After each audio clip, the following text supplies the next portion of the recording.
Правозащитный отдел Риссовета продолжает проведение выездных обучающих семинаров для уполномоченных первичной профсоюзной организации по охране труда. Соприкосновение с миром искусства. Художественную выставку под таким названием торжественно открыли в Доме профсоюзов.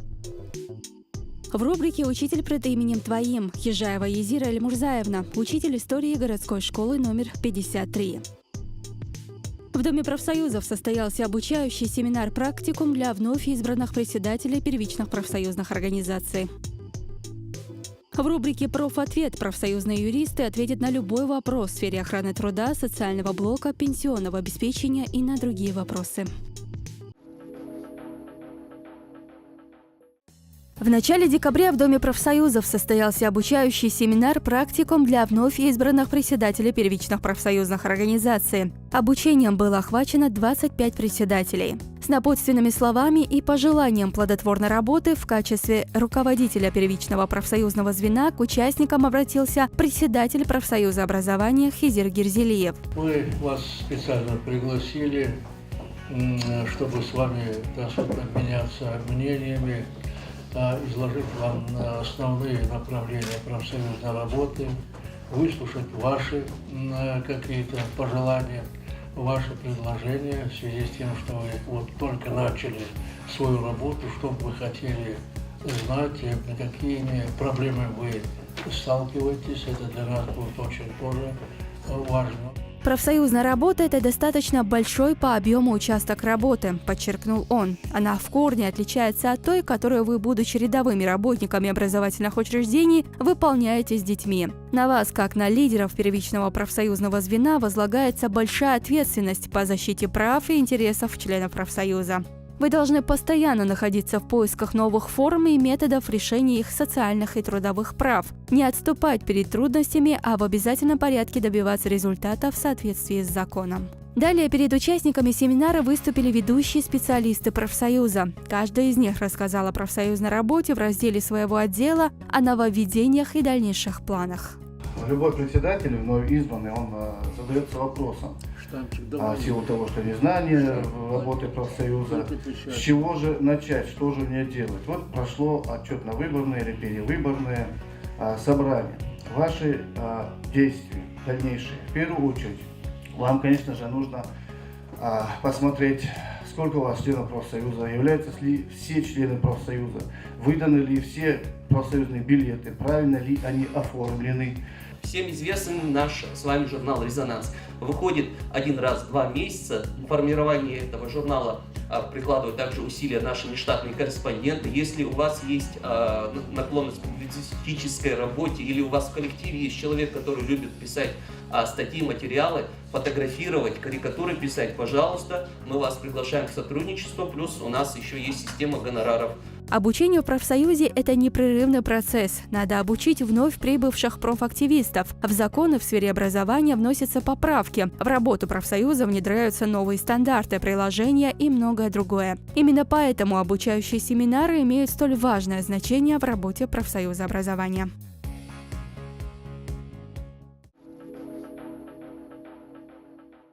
Правозащитный отдел Риссовета продолжает проведение с выездом на места обучающих семинаров для уполномоченных первичной профсоюзной организации по охране труда. Очередной семинар-практикум состоялся в Суншинском районе. Его провел главный технический инспектор по охране труда Риссовета Рустам Мусаев. В организации семинара приняли участие представитель Республиканского совета в Суншинском районе Лейла Мисерханова и уполномоченный Риссовета Дуква Хамадагов. В ходе семинаров были рассмотрены вопросы о возможных нарушениях, случающихся в образовательных учреждениях и особенно при эксплуатации спортивного зала и спортивного инвентаря на уроках физической культуры. Охрана труда – очень сложное, трудоемкое, объемное направление, которое действует во всех организациях. Как мы знаем, в образовательных учреждениях, возьмем с нашего примера, на нашем примере, в образовательных учреждениях на начало учебного года создается комиссия по охране труда. Ответственным в этой комиссии, ответственным по охране труда зачастую является или заместитель директора по хозяйственной части, или учитель ОБЖ.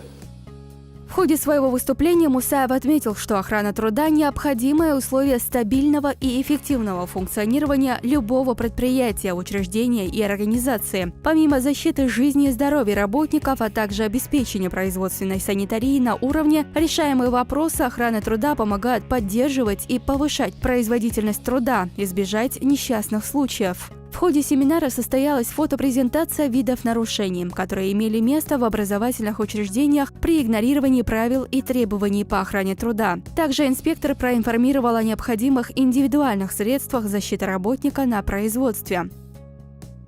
Ну вот самое распространенное нарушение – это вот эта розетка, да, это везде, во всех организациях, особенно за рабочее место учителя. Да, почему это происходит? Если есть в кабинете учителя компьютер, а в основном он бывает уже, да, то что происходит? Дети, сам учитель, все после урока или он дергает, да, цепляется за этот шнур, и в последующем вся эта розетка, она прям с корнями не уходит. И бывают такие моменты, когда учитель, рискуя своей жизнью, пытается включить свой компьютер, что у него получается на протяжении многих долгих лет, да, он так все рискует жизнью. А на самом деле спросишь потом за ухозу, Уполномоченные по охране труда проявили организованность в посещении занятия и интерес к предлагаемым темам. Полученные знания им пригодятся в выполнении возложенных на них функций и задач по предотвращению производственного травматизма, профессиональных заболеваний и решению иных вопросов по охране труда, отметил Мусаев.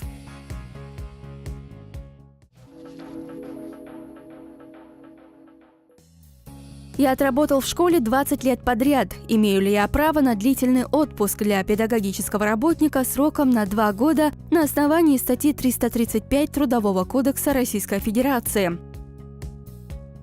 В соответствии со статьей 335 Трудового кодекса Российской Федерации педработники имеют право на длительный отпуск сроком до 1 года, но не реже, чем каждые 10 лет непрерывной педагогической работы. Следовательно, на 2 года этот отпуск получить нельзя. Порядок и условия предоставления данного отпуска регулируется приказом Министерства образования и науки Российской Федерации за номером 644 от 31 мая 2016 года о порядке предоставления педработникам, организациям, осуществляющим образовательную деятельность, длительного отпуска сроком до 1 года. Такие вопросы, как его предоставление, разделение его на части, продление на основании листка нетрудоспособности, присоединение к длительному отпуску к ежегодному основному оплачиваемому отпуску и другие вопросы определяются коллективным договором. Я работаю учительницей. Моя мама и сестра также являются педагогическими работниками в той же школе. Работодатель отказывает мне и моей сестре в выплате ежемесячной денежной компенсации на оплату отопления и освещения на основании того, что наша мама получает эту льготу, и никто другой, проживающий в одном с ней домовладении, более не имеет на нее права. Так ли это? Нет, это не так. Порядок предоставления ежемесячной денежной выплаты в качестве меры социальной поддержки на оплату жилых помещений, отопления и освещения педработникам государственных и муниципальных образовательных организаций, проживающим и работающим в сельской местности, устанавливает положение, утвержденное постановлением правительства Чеченской Республики за номером 235 от 29 декабря 2012 года.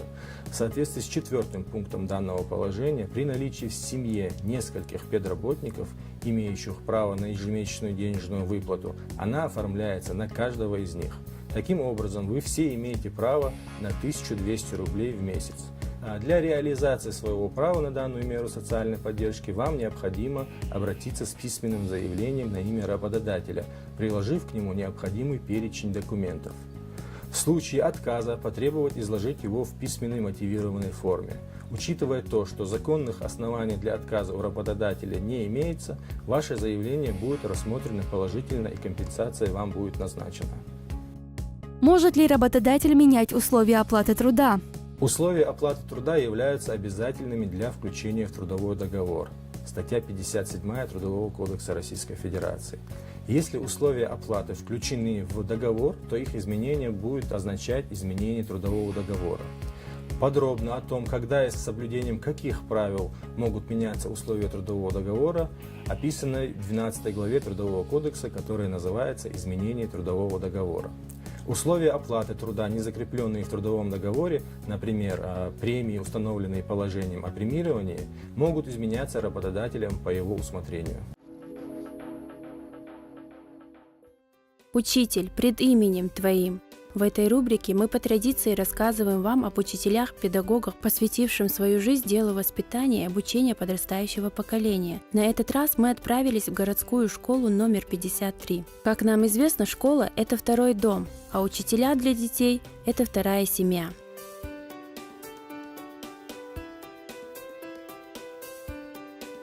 Хижаева Езира Эльмурзаевна, учитель истории. В этой школе она работает уже более 15 лет. С 2008 года начала работу в первичной профсоюзной организации. Курирует работу первичек 3 школ, колледжа, интерната и 4 детских садов. Неоднократно награждалась грамотами Республиканского совета профсоюза работников образования. Езира Эльмурзаевна окончила Чеченский государственный университет, проходила обучение в Москве по профсоюзной линии. Выбранную профессию считает своим призванием. В этой школе я работаю с 2000 года. И все послевоенные тяготы, которые легли на плечи нашей республики, мы с коллективом пережили вместе. В 2008 году меня избрали председателем правкома. И с тех пор, мне кажется, проблемы каждого человека в этой школе, начиная от педагогических работников, заканчивая техперсоналом, они проходят через меня, через мою душу. По крайней мере, я так ощущаю. Учителя, по большому счету, учителя – это очень незащищенные люди в нашей стране. Большая нагрузка. Это все очень сильно влияет на них. И когда нет моральной поддержки, это очень тяжело, конечно, бывает. И вот мы стараемся с нашим правкомом как бы поддержать их в тех ситуациях, где иногда им бывает очень тяжело выйти из этих проблем. Мы очень активно взаимодействуем с администрацией школы. Так получилось теперь, что уже вместо того, чтобы пойти напрямую выносить какие-то свои проблемы с администрацией школы, они подходят ко мне, и мы вместе находим выход из положения. Пожалуйста, посмотрите на свои карты и вспомните, давайте мы с вами 24-й параграф. Что мы изучали? Когда началась Великая Отечественная война, Германия вермахта наступала по 3 направлениям, мы с вами знаем, да? Как этот план назывался? План Барбаросса, да? 3 направления, назовите мне их. Центральное, северное и южное. Так, центральное это на какое направление? На Сталинград? Кто думает по-другому? Айшат? На Москву. Место родителей в значительной степени замещает учитель. Сам образ учителя вызывает у ребенка доверие. Тот, кто дает знания об окружающем мире, становится и нравственным авторитетом. Роль учителя истории в воспитании подрастающего поколения тем более важна, учитывая значительную роль исторического образования в формировании мировоззрения учащихся, воспитании патриотизма, гражданственности, любви к родному краю. Езира Эльмурзаевна очень незаменимый для нас сотрудник. Во многом даже благодаря именно Езире в школе между администрацией и работниками школы устабилизировалась такая вот связь, очень доброжелательная, очень хорошая психологическая атмосфера. Я, как новый тогда еще директор школы, очень благодарю Езиру за то, что она меня так поддержала, принимает активное участие в решении многих проблем в школе, как рабочих, так и бытовых.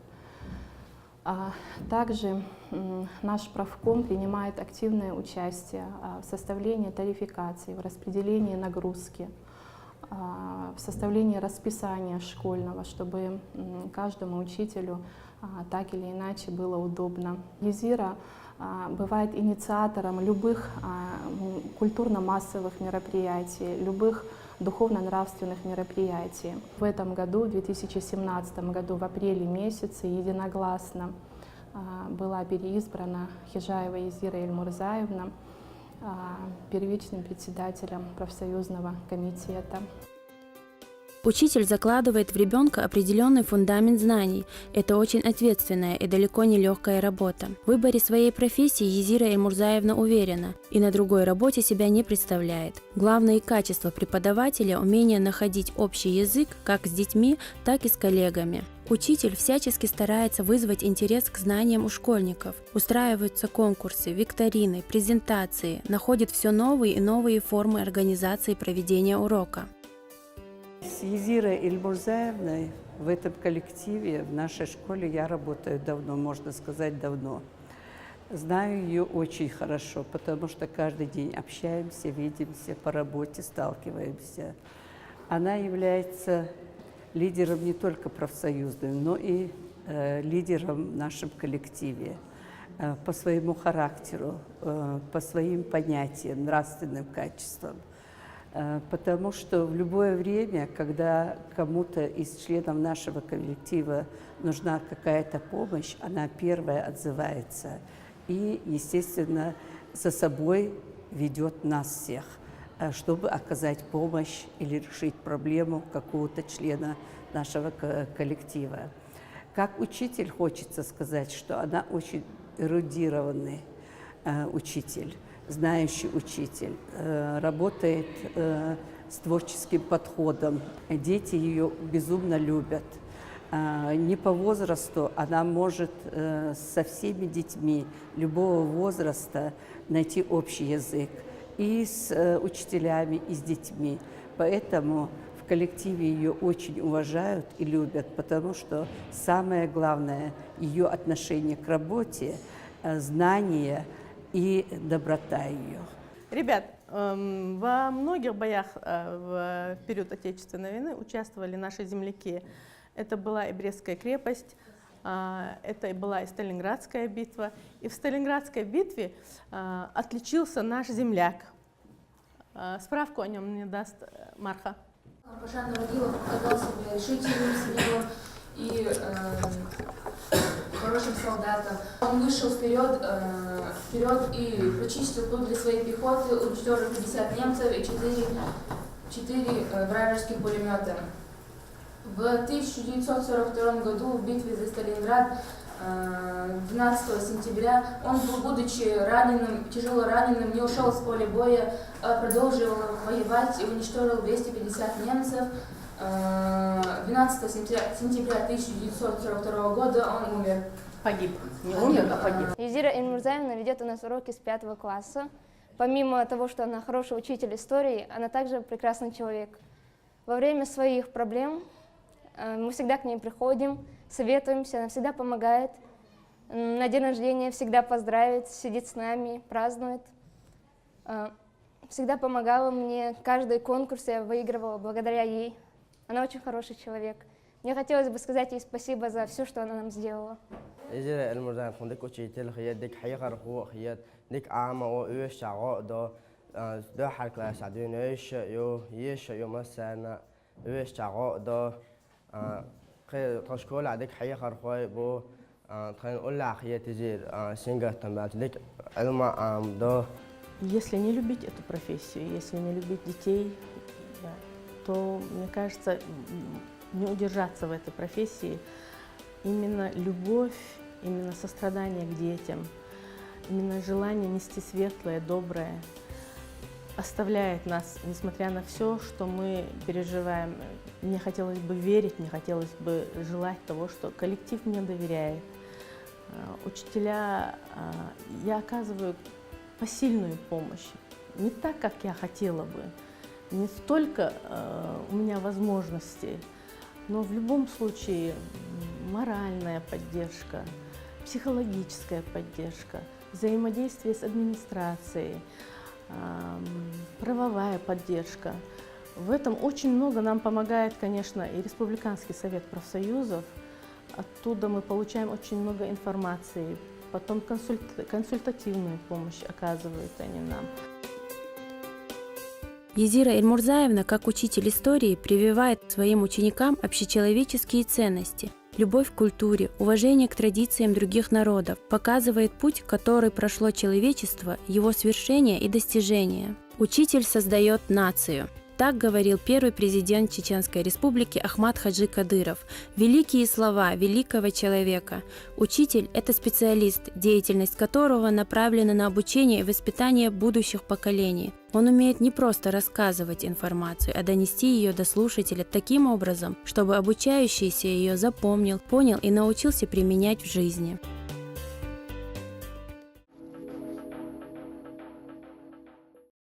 Соприкосновение с миром искусства. Художественную выставку под таким названием торжественно открыли в Доме профсоюзов. У каждой работы своя история.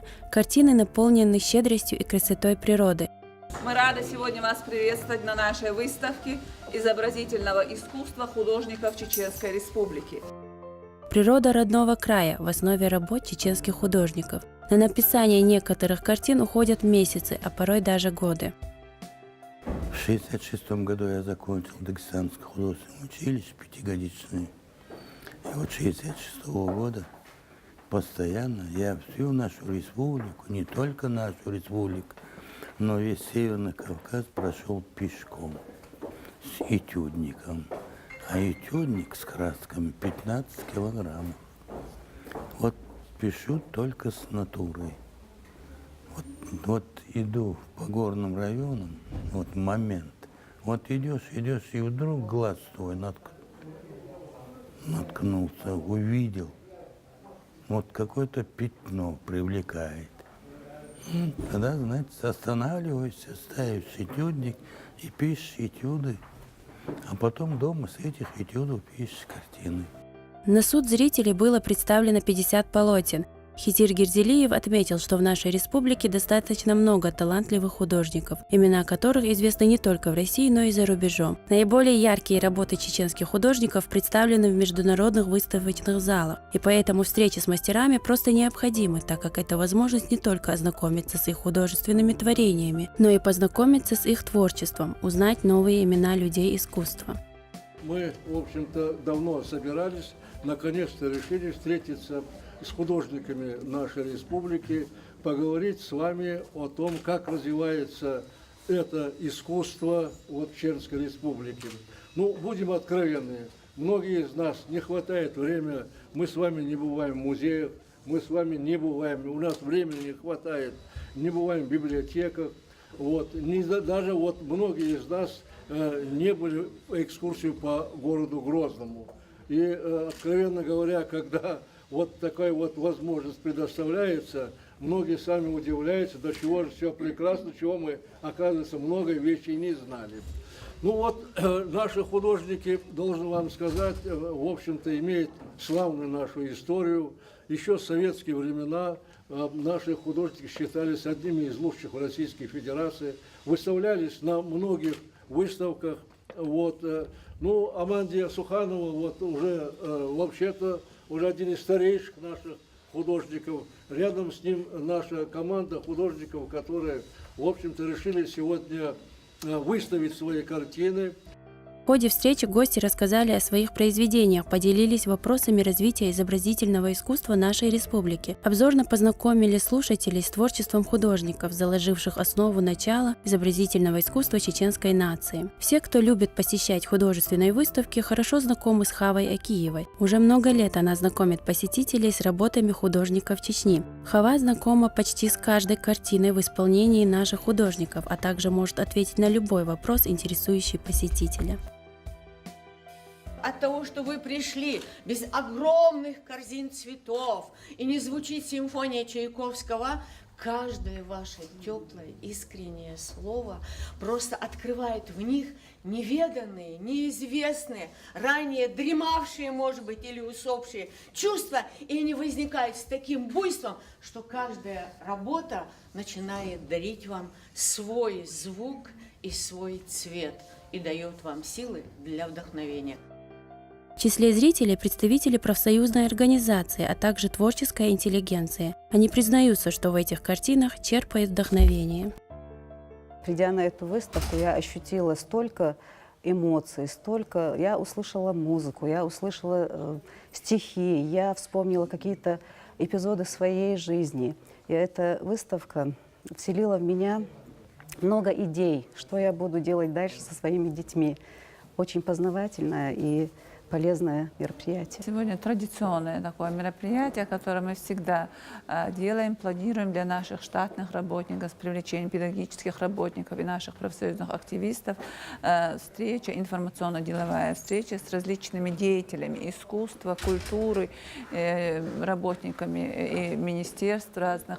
Мы также встречаемся и с государственными деятелями, и чиновниками. Но вот эта встреча сегодня у нас приурочена к тому, чтобы встретиться с художниками нашей республики, а также она сопровождается выставкой 5 художников, известных художников нашей республики. И здесь мы пригласили свыше 50 человек нашего профсоюзного актива. Это в основном педагогические работники образовательных учреждений нашей республики, чтобы их познакомить с творчеством наших художников, а также чтобы им рассказали о том, как становилось становление творчества различных художников, как молодых, так и уже давно занимающихся этим направлением культуры, ну и для того, чтобы разнообразить деятельность сегодня человека, который занимается там преподаванием, занимается рутинной работой каждодневной.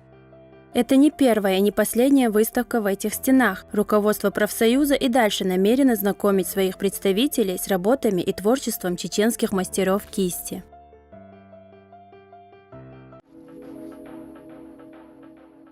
Декабрь – самое лучшее время для подведения итогов года. Сделано немало, предстоит еще больше. Давайте вспомним наиболее значимые события для членов профсоюза образования и науки Чеченской Республики за прошедший год. 2017 год в профсоюзе образования республики объявлен годом профсоюзного пиар-движения. Проще говоря, годом профсоюзной информации. Год уже завершается. Он был для нас напряженным, но вместе с тем очень плодотворным. Мы и прежде уделяли всегда большое значение профсоюзной информации, поскольку мы очень хорошо понимаем, что, в общем-то, авторитет профсоюза во многом зависит от того, насколько члены нашего профсоюза владеют обстановкой, знают, чем занимаются профессиональные союзы. Мы в этом году запустили мобильное приложение Ресовет-Инфо для пользователей мобильных телефонов. А также у нас наиболее распространенно начало работать такое пиар-движение и в сети Инстаграм, и в Фейсбуке, и вообще мы собирались во все социальные сети давать информацию о деятельности профсоюза. Ну, естественно, это и наш сайт, который отражал все и новостные блоки, и то, что у нас происходило. Профсоюз и до этого много внимания уделял информационной работе, обучал профактивистов пользоваться программами и приложениями для полноценной работы. Было запущено новое приложение Ресовет-Инфо. Теперь же основной упор был сделан на работу по своевременному освещению деятельности профсоюза, регулярному обновлению сайтов. Главное – донести до адресата какие-либо нововведения, важную и актуальную информацию. Конечно же, работа в этом направлении не просто продолжится в 2018 году, но и усилится. Это направление работы под личным контролем руководства профсоюза образования. Организация встреч профсоюзных активистов с руководителями и общественными деятелями в области образования набирает обороты. Вообще работа профсоюзных деятелей всех уровней, начиная от председателя первичной организации и заканчивая председателем республиканской организации профсоюза, это договоры, это переговоры, это требования. Значит, за всем этим стоит нормы, значит, законодательства Российской Федерации. А эти встречи несут характер более такой дружественный, значит, просветительский характер. Мы приглашаем в основном своих социальных партнеров, это чиновники и те работники органов исполнительной власти, определяющие политику в сфере образования, дошкольного образования, общего образования. На таких открытых площадках можно задавать руководству напрямую, без бюрократических проволочек, вопросы, которые действительно волнуют педагогическое сообщество. А с представителями творческих профессий, учеными, с богословами можно обсудить насущные проблемы. Этот год для работников аппарата Республиканского союза начался с районных выездов, где они изучали работу первичных организаций. В этом году мы провели очень интересное и очень в какой-то степени для нас сложное мероприятие, если можно так назвать. Побывали во всех первичных профсоюзных организациях. Главная наша цель была посмотреть, чем занимается первичка и чем ей можно помочь в смысле в организационном, методическом плане. Надо сказать, что это очень полезно и для нас было, значит, вот такое действие, и для, конечно, самой первичной профсоюзной организации. Без первички нет профсоюза, с нее и начинается работа профактивистов. Но первичная организация нуждается в поддержке опытных профсоюзных руководителей. В этот год мы с февраля месяца делали комплексные выезды во все первичные профсоюзные организации для практической методической помощи нашим первичным организациям. Нам удалось посетить все районы нашей республики, все первичные профсоюзные организации. Ну, так, может быть, где-то в районе 2 десятков мы не посетили в силу таких объективных причин. А около 900 первичных организаций мы посетили, на месте оказали практическую, методическую помощь этим организациям. Также профсоюз приступил в районах к работе, направленной на предотвращение профессионального выгорания среди педагогов-психологов республики. Экспериментальной базой исследования стали педагоги из разных учебных заведений всех 18 районов республики. Главный технический инспектор по охране труда Ресовета Рустам Мусаев провел в районах мастер-класс на тему «Профессиональное эмоциональное выгорание педагогов», делая акцент на вопросах, как этого избежать учителю в процессе своей практической деятельности. Профсоюзом работников образования Чеченской Республики проводилась работа по улучшению морально-психологического состояния членов профсоюза, развитию эмоциональной устойчивости и реабилитации педагогических работников. Нами активно начата работа по данному направлению. С педагогами и психологами проводились районные семинары, мастер-классы по теме «Профессиональное выгорание среди педагогов». С сентября по декабрь месяца 2017 года участниками семинаров стало 350 педагогов-психологов из 8 районов Чеченской Республики. Предстоящий праздник Новый год всегда дарит нам, детям и взрослым, радость, веселье, надежду на то, что все загаданное обязательно исполнится. Во всех учебных заведениях проходят праздничные мероприятия, и педагоги, и ученики получат долгожданные и заслуженные каникулы. Нашим учителям, нашим педагогам, которые также перенесли большие сотрясения жизненные, и которые сейчас переживают многие болезни, я хотел бы пожелать всем крепкого здоровья. Дальше благополучия в семьям их, счастья, чтобы меньше горя было в следующем Новом году, чтобы больше счастливых минут было. Да, это увольте. Я объект Юлия Масерьева.